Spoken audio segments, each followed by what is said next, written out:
Hi and welcome to my channel. I'm Simon and today I am back with my March reading thoughts and April TBR video. I had to think about it because it's quite a long title, but I started doing this back in January where that early on in the year I wanted to sort of reflect on how my reading was going and then talked a little bit about what plans I had because I was reading by prompt as well, what books the prompts had picked, and you all seemed to quite like it, so I'm going to carry on doing it until you tell me to stop, and even then I might not stop anyway because I'm a contrary Mary. Anyway, moving on. So yeah, I'm going to have a chat with you about how March was reading wise and what my plans are with some of my reading for this month.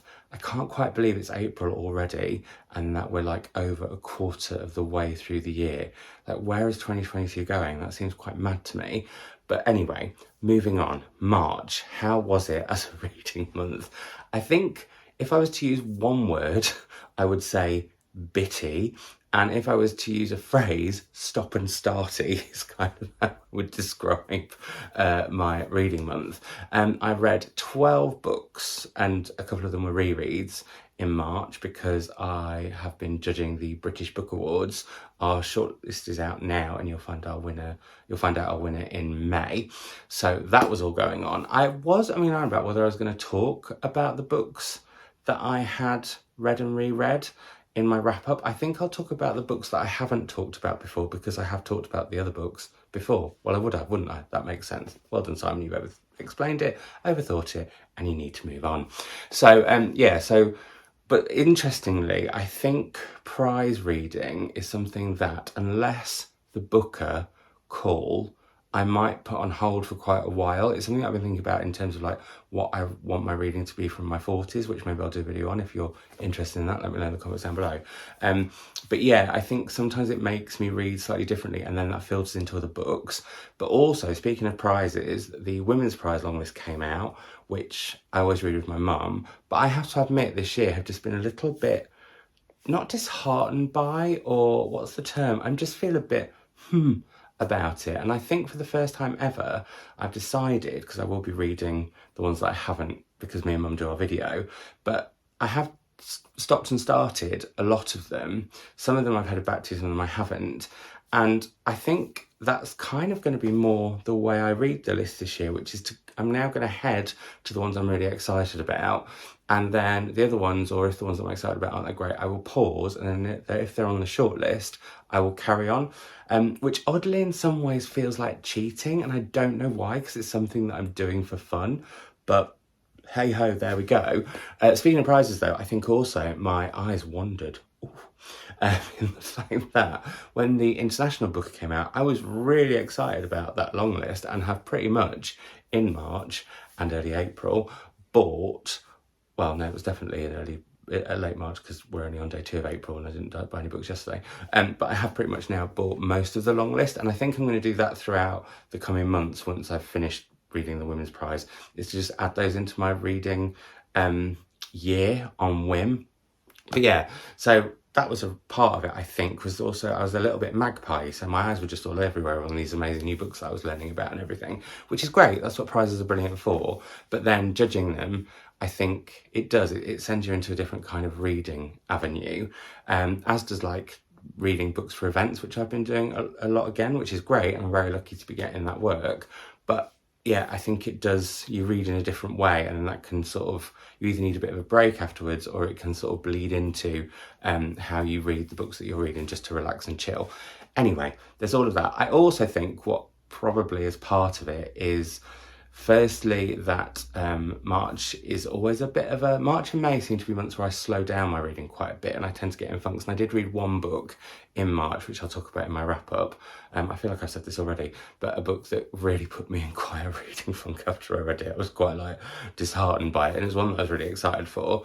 But also it was my birthday month, and because it was a special big birthday and I turned 40, I think I was in quite a reflective time leading up to that, like looking back on my 30s and what kind of all the different stuff that's happened, the good, the bad, the ugly, the in-between. And then was really thinking about like, what did I want for my 40s and what do I want my reading life to be? And I think I might make a video on that at some point if you're interested. Let me know in the comments down below. Have I said that already? Possibly. At 40, I'm clearly losing my marbles. But yeah, so that affected it. But also going on holiday, weirdly, I always think I'm going to read so much when I'm on holiday. Like I packed, I think, 10 books for a 7-day break. I read 2, and this is common with me because I tend to really slow down when I'm reading on holiday, because I'm just having a break and relaxing. And whilst reading is relaxing at home, I think because it is in part of my job, well, it is not in part, it is part of my job. But because it is part of my job, when I'm on holiday, I'm really trying to sort of have a break from everything, and I need to look at how I read around that. Maybe I'm going away again this month, which will affect possibly some of my plans reading wise, as we shall discuss when we look forward to April a little bit more. But yeah, and I'm thinking like I'm going away for 10 days and I'm wondering how many books I'm going to pack and what sort of reading that's going to look like. But then I don't want to start overthinking that before I've even started to pack. Anyway, so in basically a succinct version of that would have been I read 12 books in March. It was really bitty because I think I started over 20, and you will see some of that indecision and whimish random nature of picking books randomly in my reading vlog tomorrow. Looking forward though to April and what my plans are. So as I mentioned, me and my mum read the Women's Prize long list together every year. I have got 8 of the books to read. I haven't read all of them in full, but I'll talk about that more in my next reading vlog, because I'm going to be seeing how many of the long listed books I can read in a week before my mum comes to stay the week after this, or the week after next, and we're hopefully going to record our shortlist thoughts, but I don't know how far she's through the list, so I'm saying hopefully, and we will see, because I don't want it to become a chore for either of us, but at the same time I don't want to have to pack 16 books and then we film it while we're on holiday.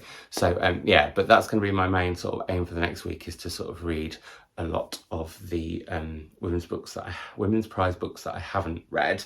The one that I'm actually going to start off with next is a buddy read that I'm going to be doing with the lovely Ewan of Hardback Hypebeast, and that is The Sentence by Louise Erdrich. And this is one of the ones that I'm most excited about, and I think that's going to be the order that I go through the women's prize books now, in order of excitement. I was actually thinking, oh, I read the ones that I'm less keen on and then these ones can be like rewards, but I think at the moment with my reading being so all over the place, that is probably not the best angle. So yeah, gonna go with this. I love this edition. It's got deckled edges, which I know some people don't like, but I absolutely love. And yeah, I just think this cover is great. So I'm looking forward to starting that later with Ewan. Don't know how many pages they were going to read. We haven't agreed that yet, but that's that. One other little reading plan that I have, a little project, and I'm not sure whether I'm going to do this for this channel or whether I'm going to do this for Sky Arts Book Club Extra, which I am back presenting once a week after having a little holiday, and my interview with Hanya Yanagihara is up there now. I always link it down below. Do go and join, because the more of you that are in that group, the better. The more likely it is that I will keep being employed, and I'll be very grateful for that. Not going to beg, but possibly could if needed. Anyway, I don't know whether this video is going to be for, like I said, this channel or for Sky Arts Book Club, but I'm planning on reading all of the quick reads books this year. So they are, Kate Moss has written The Black Mountain, very short book. This is Santa Montefiore's The Kiss. We have M.W. Craven's The Cutting Season, Lem Cizé's My Name is Why, Graham Norton's The Swimmer, Aisha Malik's Sophia Khan and the Baby Blues, Alex Wheatl's Witness, and Blind Spot by Paula Hawkins. Now, Quick Reads is an initiative by the Reading Agency, and for full transparency, I am a consultant for the Reading Agency on Story Trails, which is the new project that I'm working on. Well, I started end of last year, where we're travelling to 15 libraries all around the country, and we are taking objects and people's stories and places that they love and turning them into augmented reality, and like a roller coaster that's going to be in the library, telling all these different stories, as well as virtual reality stuff and augmented reality trails around the cities. It's really, really exciting. I'm loving it. And actually, I wonder if the fact that I was finishing up on BBC Novels That Shaped Our World, I finished up that on the 31st, so Thursday. I wonder if all of that going on has also made me a bit more, my brain has just been a bit all over the place, so maybe that's why my reading is a bit like that as well. I don't know what this signifies, but it's signifying something. Vogue. No, that's that. Anyway, moving on. So yeah, but the reading agency are producing the quick reads books, and these are designed to get people into reading who haven't for a while, or are just like, I don't know, palate cleanser if you read a lot, or there's little extra stories by authors. I love Paula Hawkins, I love Kate Moss, I really like Graham Norton, I like Lemon Sizet. So yeah, I've always wanted to read Aisha Malik as well. So I'm looking forward to this, especially because they're all quite different, and some of them will be taking me out of my comfort zone. I'm looking at you, Santa Montefiore, and I'm also looking at you, M.W. Craven. So yeah, so I'd quite like to do this and just do a vlog of me reading one of these a day. I think that'd be quite good fun. Let me know your thoughts on that. And then if we go to prompt reading, now prompts. So I'm not going to do a video where I talk about like my reading thoughts a quarter of the year through, because I'm thinking if I'm doing this anyway every month, I probably might do something a bit extra in the middle of the year maybe. But prompt wise, it hasn't quite worked for me in the fact that there's a shelf down there which has got all the prompt books that I haven't read. So I do 4 different prompts every month. One is that me and my mother give each other a prompt every month. One is where you have all suggested a place you would like to travel so that I can read around the world a little bit more. One is where my Patreons get to pick books off my paperback shelves or off my imported shelves. And I should say my shelves have changed as well, and I did all that library sort of sort out, so maybe that's another reason. All the reasons for the bitchiness that I keep doing that side for are coming apparent. So this is like therapy. Thank you very much. I'm sat on my own couch, but you're all helping me through. What was I saying? Oh yeah. So my patrons got to pick titles off there, and I put them in a jar and pick one out every month. And then I also have a one-word prompt that lots of you gave me the one word for last year. And yeah, that's all 4 of them. So I haven't got to them all in as timely a way as I would like. And I was saying that I was going to have a month off prompts this month, but I like the way it makes me go through my shelves and makes me look at things. And what I think I'm going to do is, if by the middle of the year I haven't read all of them, I might put it on hold for a bit. But I'm hoping to, because I've got 9 outstanding. So how many was that? That was what I was working out. So it's 4 every month. So 4, 8, 12. Oh, I haven't done really well, have I there? Because I've only read 3 prompt books in the last, out of 12, in the last 3 months. Anyway, we'll see. There are some that I might take with me on holiday, because they're authors that I've wanted to get to for a while, or etc. So there's that. Anyway, but I'm not planning my holiday reads. I am not yet. But the prompts this month, let's get on with it, were the one-word prompts. And I should say this is also something that my patrons, if you want to be one of my patrons, it's always linked down below, along with the Sky Arts Book Club Extra, etc. And any other links like my Instagram or Spotify if you want to have a boogie and a reading break with some music and all the other stuff. Anyway, my patrons also, when I pull out the one-word title, I then pick 4 books off the shelf that match that word in my head, and they get to vote, and the most popular one is the one that I read. So this month's word was bonkers. Olivia gave me that word. Thank you very much, Olivia. Oh, nearly threw that on the floor. And I chose 4 books for this, and they were Woman Eating by Claire Coder. This is about a vampire and just sounds really different and really fun. And I thought, yeah, I fancy that. The Deloriad, which sounds bonkers in a very dark way. Like, this sounds bonkers in a fun, yeah, I think quite poignant way, because I think he looks at race quite a lot, this book. But this is sort of bonkers in it. It's really dark. It's set in a dystopic future after some awful environmental things have happened, and the way that a family survived is through incest, and we find out more. I think it's particularly about the matriarch of this family. So that sounds bonkers in a dark, difficult way.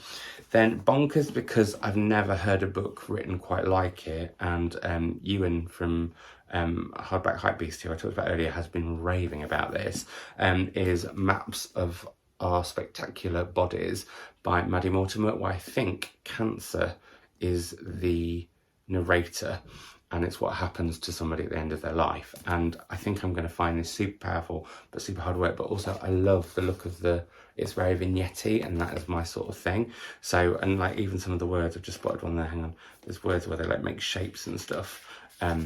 So yeah, I think bonkers in terms of its form. So that was another one that I picked. And then last but not least, I picked A Certain Hunger by Chelsea G. Summers, which is out later this year. And it says, meet Dorothy Daniels. She's an acquired taste. They called me the MILF killer, the butcher food critic, the bloody nympho, none got it right. And this one was the one that won the vote. It's out in America already. I actually have the American edition on the way. I didn't realise it was coming out from Faber here.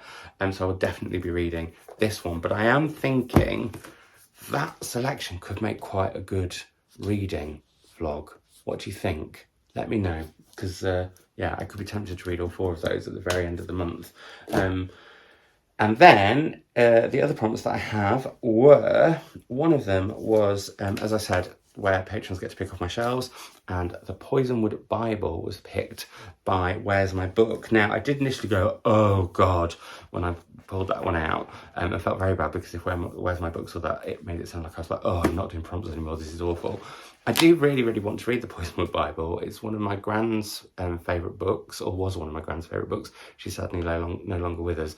If she was still with us, she'd have her own channel like my mother, and it would be like ridiculous because she was massively into books. When I used to have a blog, she would do occasional guest posts and stuff. She was brilliant. One of my favourite podcasts from the now defunct one of my favourite episodes, from the now defunct Readers podcast was where I did an interview with her, my mum and my sister, all about like 3 generations of reading. But yeah, she would have loved what's happened to my bookish career, if that's what you want to call it, since she's died. And it does make me sad that she hasn't seen it. But what I like to think actually, and it's interesting actually that 2 of my grand's favourite books have been picked out of that jar, because Behind the Scenes at the Museum, which I still haven't got to, by Kate Atkinson, was another of my grand's favourite books. And I got very emotional trying to read that because it was her edition. This isn't Grand's edition. But yeah, there's something about almost like you can not commune. Does that sound too airy-fairy? What do I mean? Speaking of airy-fairy, I'm going to start doing tarot, I think, this month. That's a whole new thing, but that's not for now. If you'd like me to do any videos on how I go about learning it and stuff, let me know. Anyway, it is almost like you can have a conversation with the author, but also, I don't know, reading a book, someone who is no longer here's favourite book is a bit like having a conversation with them. Does that make sense? Am I mad? Let me know in the comments down below, quite possibly. And then the country was Cuba, and that was picked by Scat Harris and Nicole Squires. Thank you very much. And at first I was like, I don't have any books set in Cuba, so then I picked Switzerland out as a backup. And then as soon as I looked up Cuban books, I found one that I had straight away, and one that Elizabeth McNeil, who is an author I adore and a person that I absolutely adore, and a mug maker that I absolutely adore. She has really good reading taste, and generally we have a very similar taste. And if she recommends me a book, I know I'm pretty much going to love it. And she did tell me to read Of Women and Salt ages ago by Gabriela Garcia, and so now I'm going to. But I think this is about a different generation of women, initially starting in the 1800s in Cuba and then moving forward, or is it the early 1900s? I'll find out when I read it, but very excited for that one. And last but not least is, in my mother's beautiful handwriting, a book with a message of hope, which actually, if we do this again next year, I'm going to say to it, that's actually really, really vague, because you don't know if a book's hopeful until you've read it, really, as a general rule. But one book that I know was sort of an inspiration and sort of bled into a favourite book of, well, my favourite book of last year, which was also an incredibly hopeful book, was Sarah Women Stillman. So Sarah Women Stillman, that's a mixture of still life and Timman and rhymes with women. Sorry, a book that I think was really important to Sarah Women when she was writing Still Life, because she's recommended it a lot since, and she recommended it to me, is E.C. Temelkuran's Together, 10 Choices for a Better Now. And that sounds hopeful to me, and also is technically one of my favourite authors recommending me a book, which is something I would like to do a video on at some point. And I need to think about that a little bit more. But at the moment, I think while my reading's so, we're back to doing that bitty, I think any planned themed sort of reading vlogs may be a little bit tricky. He says about to do reading as many books from the Women's Prize long list as possible vlog, but you know what I mean. Anyway, that is the fourth prompt. And then the other books that I would like to get to, I'm going to probably get one for each place. I am off to Italy later this month. Like I mentioned, I'm on holiday for 10 days, and I would like to read a book set where we're going. Where that is, I'm not saying. And then also I'm going back to Northern Ireland at the end of April, and so I would like to take a book set in Northern Ireland with me then too. So those are 2 books that I'll do a little bit of research into, see what I've got on my shelves firstly. Interestingly, Italy is proving a little bit harder than I thought, so I'm quite shocked because I think I like Italy in my head more than I possibly really do. Me and Chris are having this conversation and he nearly fainted because he absolutely loves Italy, but I think I might prefer Spain. I know. So there's that.